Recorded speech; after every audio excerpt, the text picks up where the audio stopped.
Olá, caro estudante! Estamos aqui para mais uma aula de física. Eu sou o professor Vieira e hoje nós vamos falar do lançamento vertical. O que é esse lançamento vertical?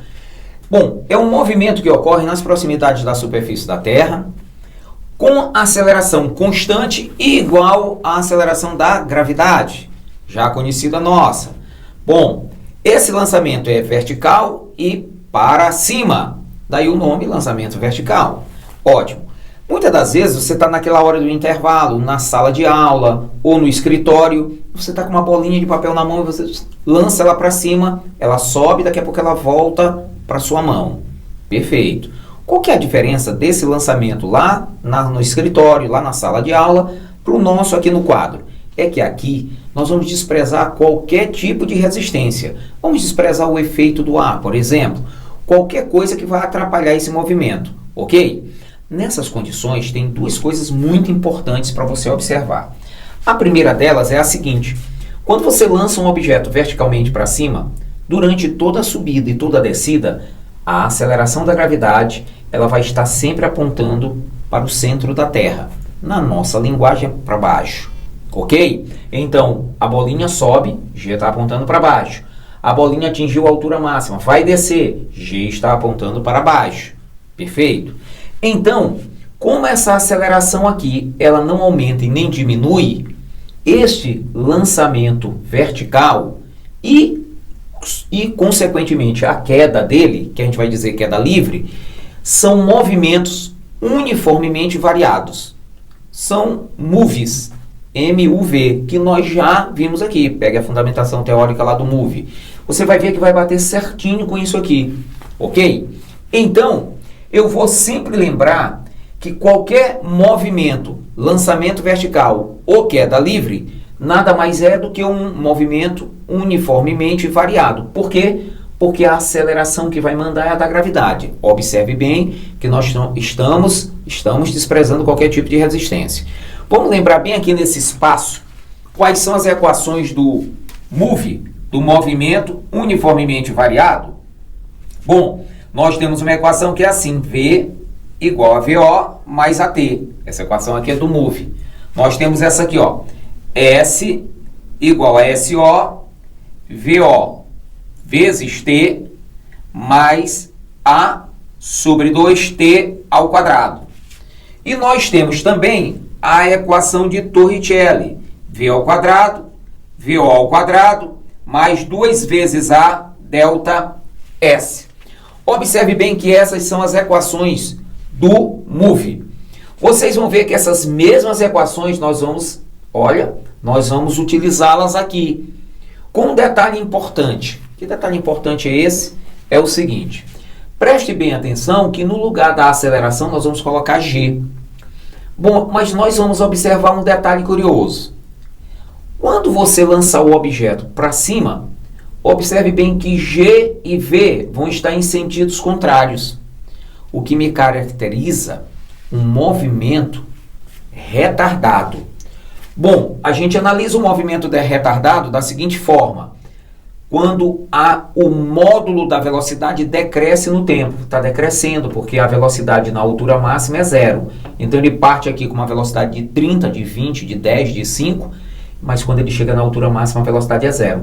Todo movimento cujo módulo da velocidade escalar vai diminuindo no tempo, repare bem que ele é um movimento uniformemente variado e retardado. Uniformemente variado porque essa aceleração vai permanecer constante, ok? Então, a aceleração é constante. A partir daí, a gente vai observar o seguinte: durante a subida e a descida, G vai ser negativo. Se o corpo sobe, nem que seja só um pouquinho, você tem que botar no lugar do G menos o valor dele. Menos 10 ou menos 9,8, vai depender da questão. Mas o normal é nós usarmos 10, aproximarmos para 10. Então, essa bolinha vai subir. Então, você já sabe, você tem que usar menos 10. Ah, entendi por que é o menos. É porque o movimento é retardado. É, o próprio nome já está dizendo, movimento retardado. Bom, a bolinha subiu e vai descer agora. Você não vai mudar o valor de G. Continua a mesma coisa porque o movimento vai seguir. Agora, se a bolinha estivesse lá em cima e só caísse, aí você não ia botar menos G. Você vai deixar mais G, mais 10, ok? Então é mais ou menos assim, eu posso decorar. Se sobe, eu uso menos. Se só desce, eu uso mais. Se subir e depois descer, subiu, parou, desceu. Eu vou continuar usando menos 10 durante toda a subida e toda a descida?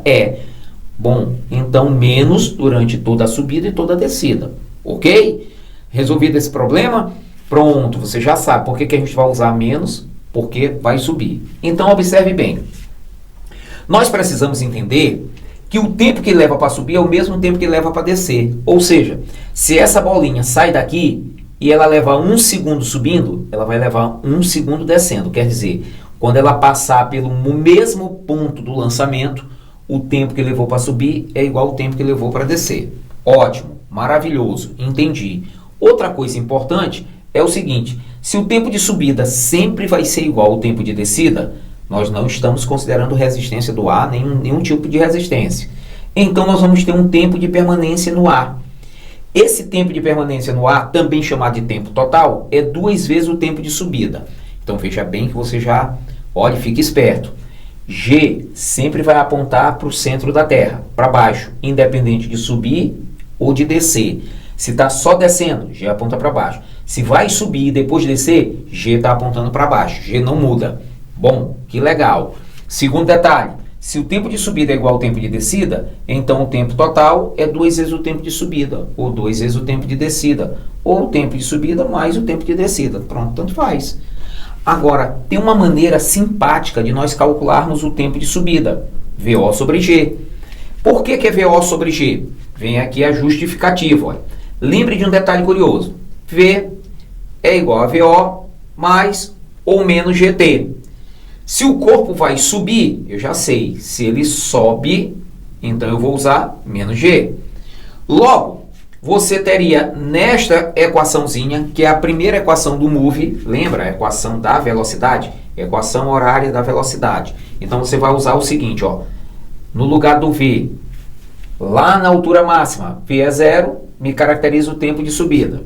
Então aqui vai ser VO, que é a velocidade com que você lançou o corpo, menos G vezes o tempo de subida. Está negativo, vem para cá positivo. Então, G, tempo de subida, igual a VO. Conclusão a nossa. Olha, o tempo de subida é igual a VO sobre G. Pronto. Então, significa dizer o seguinte. Se eu lançar esse lápis com uma velocidade de 20, ele sobe e retorna à minha mão. Se ele gastar, olha só, 2 segundos para subir, porque eu lancei com velocidade de 20. Aqui no nosso estúdio, G vale 10. 20 dividido por 10, 2. Ele levou 2 segundos para subir e vai levar 2 segundos para voltar para a minha mão. Ora, o tempo de permanência no ar é 2 para subir, 2 para descer, 4. Ou seja, o tempo total é 2 vezes o tempo de subida. Preste bem atenção que é muito fácil. Então por isso é que fica VO sobre G. Nós estamos lançando o corpo desse nível, ele sobe e retorna ao mesmo nível. Ok? Pronto.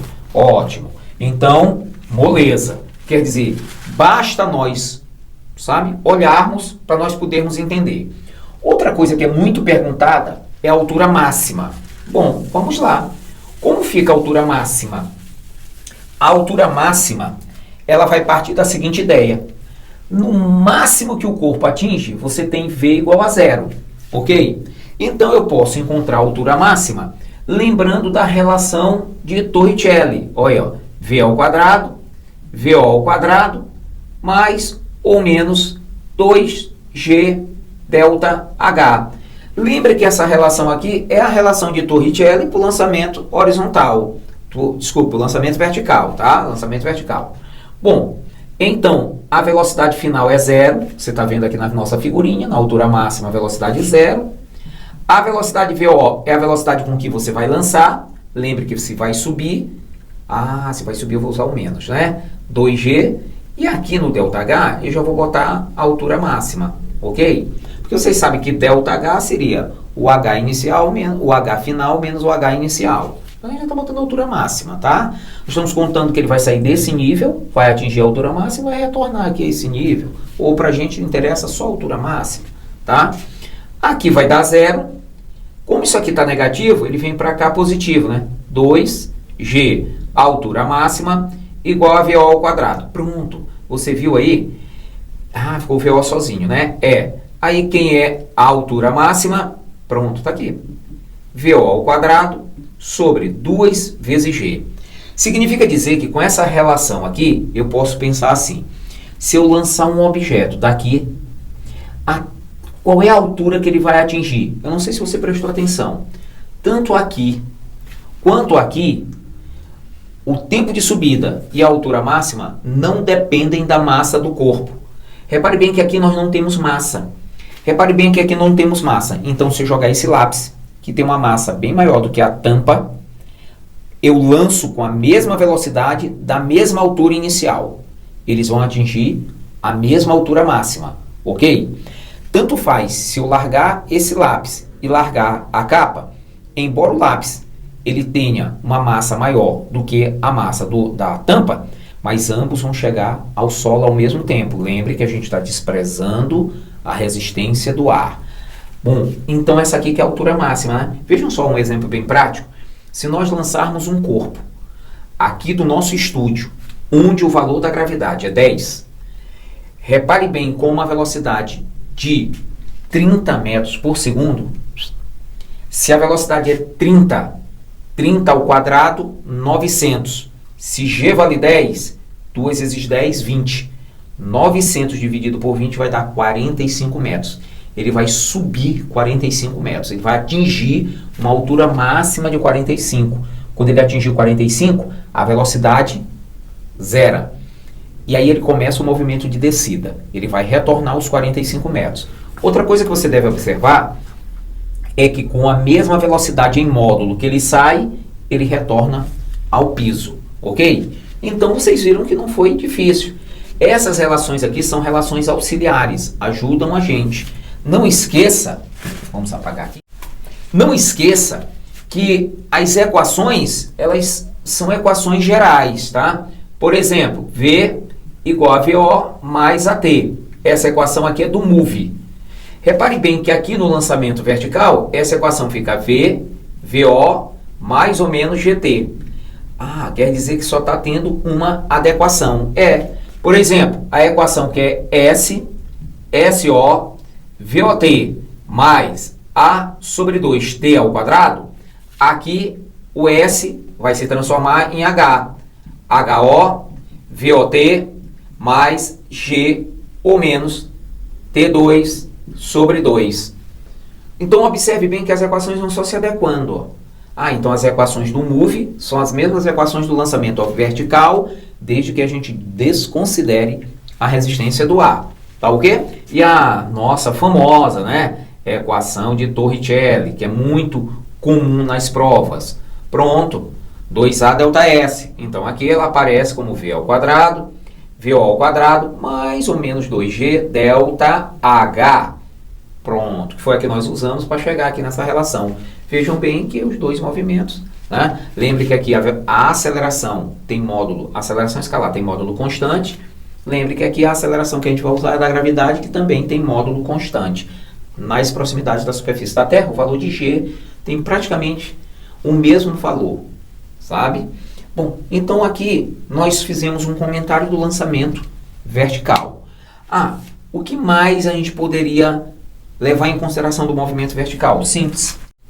Assim como a gente pode calcular a altura máxima, nós também podemos calcular uma altura intermediária. Pronto, se eu quiser só até um determinado instante, até um determinado ponto, até um determinado instante t, até um determinado ponto onde o tempo é t. Ótimo. Aí eu não posso usar nem essa e nem essa. Eu tenho que usar as equações normais, ok? Quais são as equações normais? Nesse caso, pronto, ΔH, VOT, mais ou menos G, T2 sobre 2. Esta relaçãozinha aqui, eu vou usar sempre que eu quiser determinar só uma pequena variação da altura. Então, só até a metade do percurso, ou então só até 1/3 do percurso.